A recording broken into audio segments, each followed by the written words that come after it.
Yo, yo, yo, yo, yo, what is going on, COD Familia? It is your boy BN, aka Mr. Kingdom Builder, and today I wanted to talk about power balancing and the concept of kind of what it is and how at least I don't necessarily want to say originated it, but it's something that I probably speak about publicly more than any other creator as an example, which as always, when I say things like that, is never a slight at anyone or any other creators. It just kind of is what it is. Everyone is always going to have and can have different perspectives and views on how they play the game. For me, a lot of what factors into the highlighting of something like power balancing is based on data, trends, a lot of research that I put in with, as most of you know, I have an account in every kingdom, or a character, I should say specifically. When I played Rock, I had probably 250 characters in all the Imperium kingdoms, up and coming, rising kingdoms, and a lot of older kingdoms as well. And most of that, even Infinity Kingdom, she's almost 150, 160 characters there in kingdoms. And a lot of really what it was for was mainly to research, like read King's Mails, was to talk to players and ask questions, was to look at just how things were done, what was territory distribution like, how many alliances were in Zone 1, Zone 2, Zone 3, how did they either consolidate power or not, how many alliances were actually active, and again, just a slew of other things.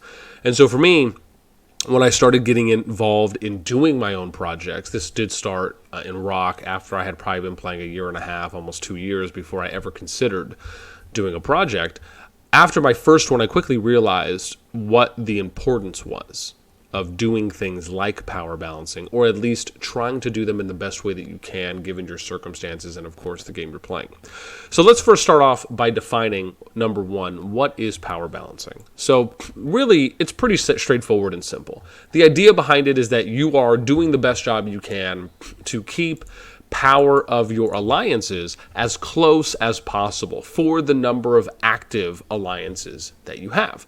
So an example, if we're just looking at the top 5 here, would be, let's say number 1 was at 1.5 million and number 5 was at 1.2 million, right? That means you'd have a 300 million differential between 1 and 5. That's actually pretty good.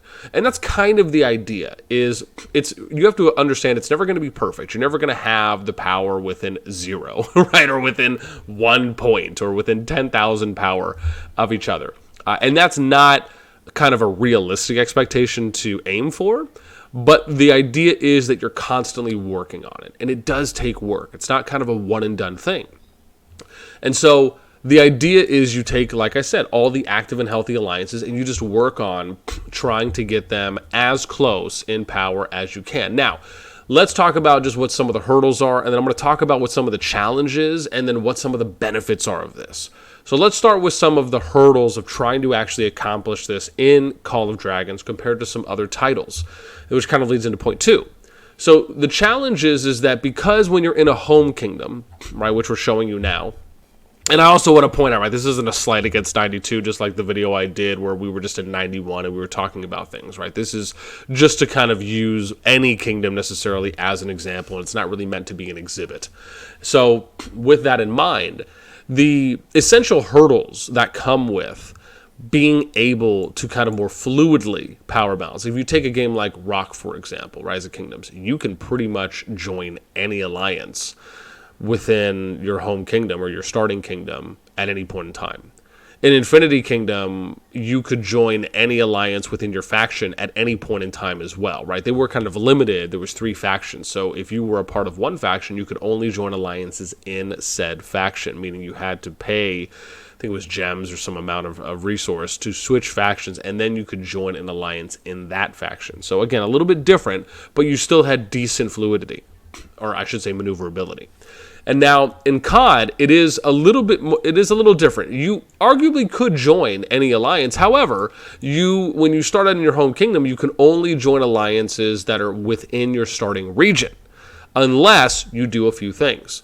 You could use one of your starting relocation items to move, and you could do that arguably, I think you get 5 or 6 of those, and you can do that before you hit level 12, or Castle 12, or Hall 12 if you want to say it like that. You could do it by using resurgence once that unlocks in the Augur Stone. But again, that's going to send 50% of your troops to the hospital. It's also going to reset your policies, and then you only get 50% credited back for the prestige that you've invested. So again, there are some drawbacks. Not necessarily if you do it early, right, as much as if you wait until later, but still it can be pretty impactful. The other way to do it is that you can essentially move regions. An example would be if, let's say, let me find some borders. Here's a border, right? So this is Novola, and then this is Sophrostia. So let's say you are in Novola, but you want to try to get to an alliance in Sophrostia. If your alliance flags out from Novola here, through this pass, into Sophrostia, and then you teleport yourself onto territory or flags here in Sophrostia, you can then join any alliance in that region.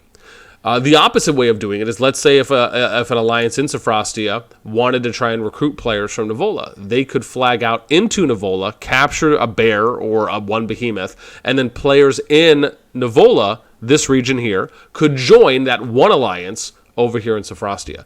So kind of two ways to go about doing it, but really the easiest one is your alliance just flags out, you teleport into that new region on that territory, and then you can leave that alliance and join another one within.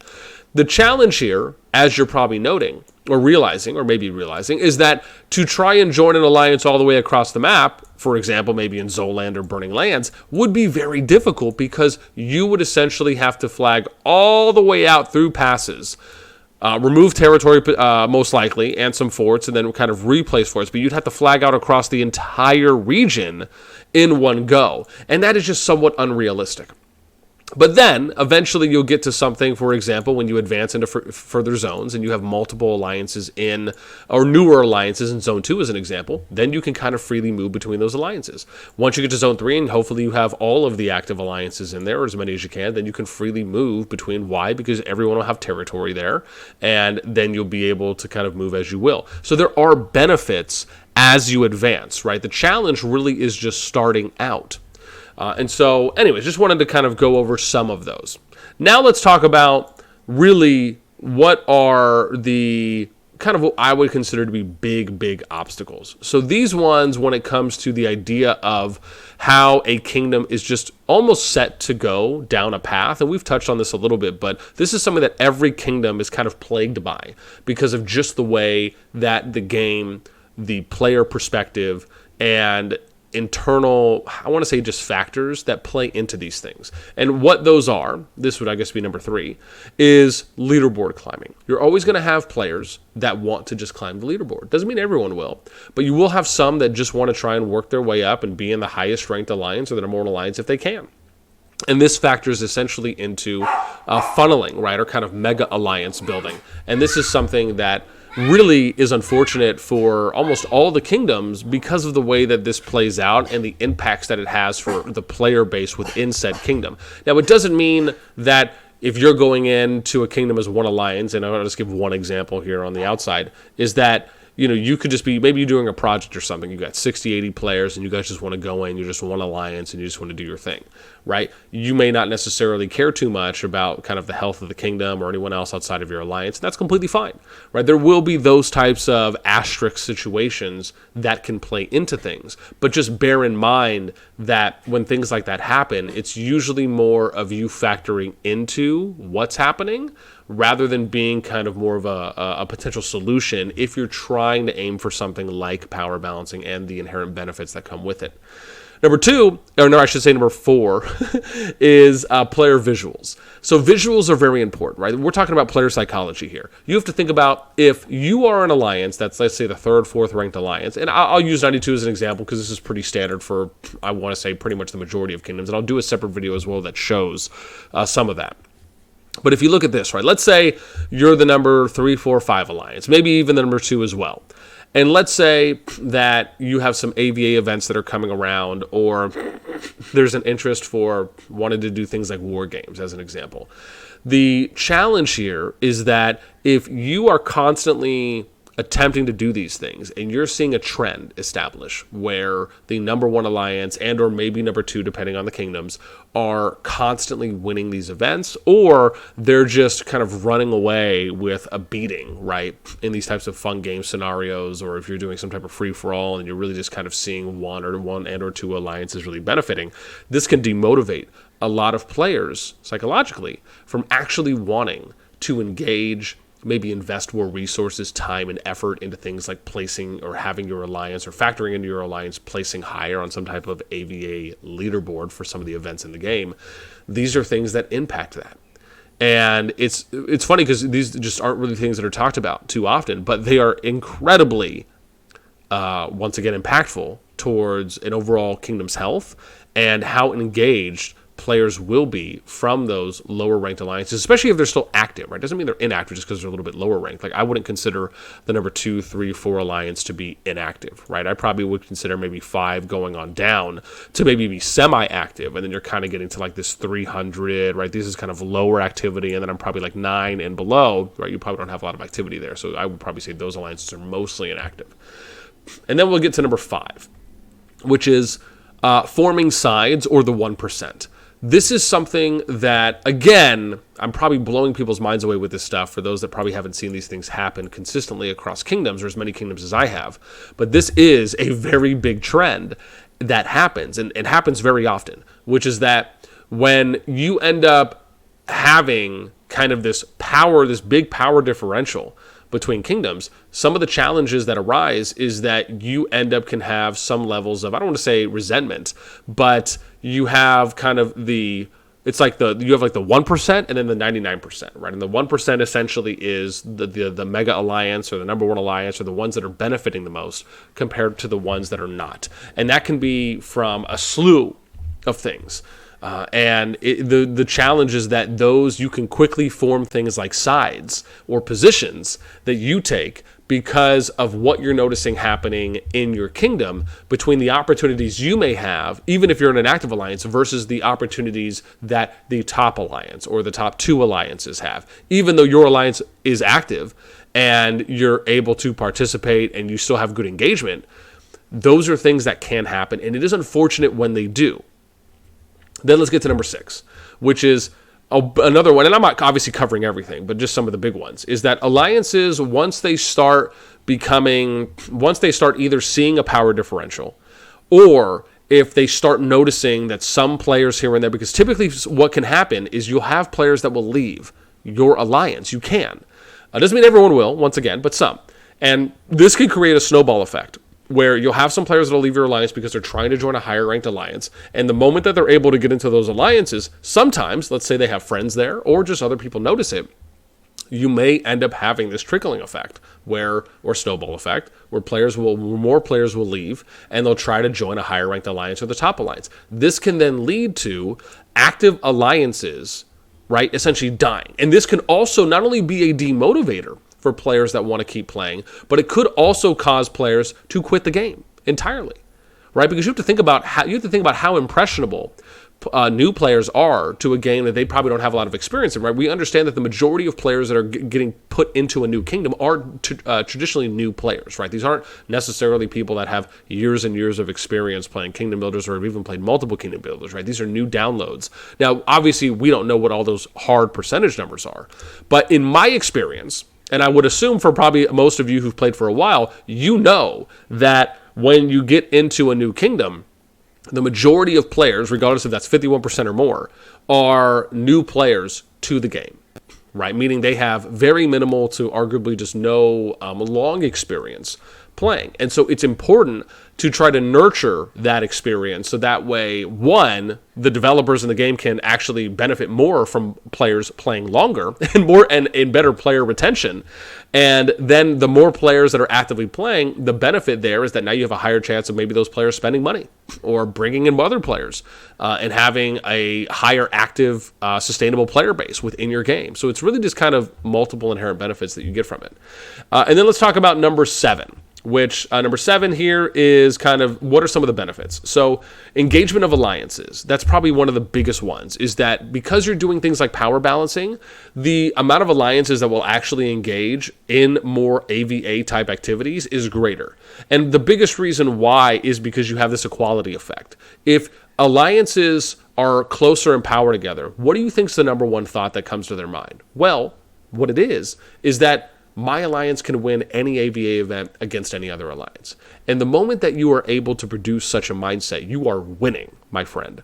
Because then you actually get alliances and more, because of that, more players that are willing to engage in AVA types events or even things like war games. Because when everyone believes they have an opportunity or a shot to win, even if there is a slight power difference, but it's really close, that is how you are able to build not only a winning community, but a winning culture within your kingdom. Number 7 or 8, distribution of strong players and rally leaders. This is really important. This is probably one of the hardest things to do if you do not set good precedents in the beginning. But if you are able to get to a point where you can distribute top players, slash your rally leaders, slash kind of your open field morale boosters, as we call them sometimes, that can also be incredibly impactful if you're looking to try and get a higher level of participation, whether it be in war games or in PvP. Once you get to merge kingdoms or future seasons, being able to have strong players within each of your active and healthy alliances can be a morale. That can be a calling to other players in your alliances that say, oh wow, we actually have some strong players here. Now I know that I'm not just going to get steamrolled when we're going and fighting on this offensive or joining in, right? We have other players here that can kind of, in a sense, almost lead the charge, but really be morale boosters for your team. The next one is that you don't want anyone to feel entitled, right? That's the thing when you have power balance, is that no one feels entitled. You don't have alliances that feel they deserve more or want more or expect more. Or on top of that, which is, and we'll get to this in a moment, but because of this, you are creating kind of a diverse but a equal and fair distributed atmosphere within your kingdom where no one feels that they are necessarily more deserving than one another. One of the other inherent benefits that's really connected to this is, I would say, number 8, if I will, is that it actually can reduce the amount of player movement between alliances within your kingdom and or hard power shifting. Because why? Think about really the number one reason, like we mentioned before, players want to move because they want to join stronger alliances. But what happens if all your alliances are equal in power? Well, nobody really, at that point, for the most part, pretty much will care to move between alliances solely for the purpose of trying to chase power, or power chasing, if you will. Right? If they move, it's probably maybe because they have friends in an alliance, or maybe another alliance just has better event times, right, for when the majority of people in their alliance are on, right? Maybe they have different times that they'll do behemoths or they'll do other events, etc. But still, that's a lot better than people power chasing to try and climb boards. The next one is that, like I mentioned before, everyone feels they can win an AVA, right, if you contribute kind of with that equality. And then I think the very last one, which is kind of, I guess, 9 loosely from what I just mentioned, is that more players are just willing to show up overall. The fact is that when you do things like power balancing and you think about the visual aid that people look at on the boards, is that if you're seeing all these alliances that are closer in power or as close in power as possible, and it's something you're constantly working at, bearing in mind it's never going to be perfect and will not be perfect in Zone 1. It's something you have to continue to work on throughout the duration of the kingdom. These are things that will get more players engaged, meaning that they will be active longer, they will stay playing longer in your kingdom, you will retain more players throughout a longer period, and you will have less player drop-off. And because of all of these things, you are more likely now to have more players showing up to participate, which is really what you want and what anyone wants at the end of the day, whether it be any single alliance or multiple alliances, and really just your kingdom as a whole. So these are just great benefits. With that in mind, that is pretty much going to be it for me. I hope you guys enjoyed, and what I would love to hear from you now, and I'm going to pass this question off, is if you are someone who's been in a kingdom where they attempted or they actually were able, let's say that, they were able to do a form of power balancing, and you've played in a kingdom where they did that versus a kingdom where they didn't, I would love to hear from you on what were the notable differences. On top of, if you're someone who has not played in a kingdom that has attempted to do power balancing or has done it, I would love to know, is anything I'm saying making sense? Is it connecting? What do you notice right now in your kingdom or do you notice anything that I'm mentioning in your kingdom because there is no form of power balancing that's happening and you're noticing some of these things that are happening from power imbalancing or just wide power gaps? Let me know anything and everything in the comments down below. That's going to be it for me. As always, until next time, I will catch you later.